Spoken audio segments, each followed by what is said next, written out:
One way that you can keep your asthma under control is to partner with your healthcare provider to create an Asthma Action Plan.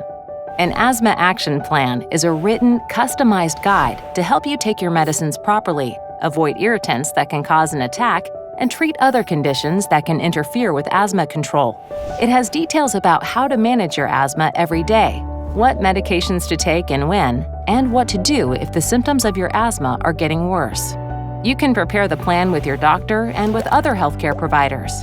For children, this may mean the school nurse. The National Heart, Lung, and Blood Institute has an asthma action plan you can download from our website.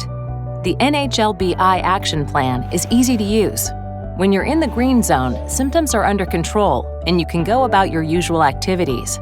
If you are in the yellow zone, your asthma is getting worse and you'll need to add a quick relief medicine like an inhaler and limit some activities until symptoms go away and you're back in the green zone. If symptoms persist or you have trouble walking or talking or your lips or fingernails are turning blue, you're in the red zone.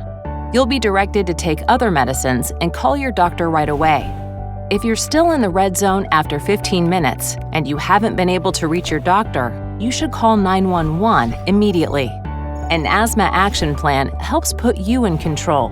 To get your copy of the NHLBI Asthma Action Plan, visit the NHLBI Learn More, Breathe Better website at nhlbi.nih.gov/breathe better.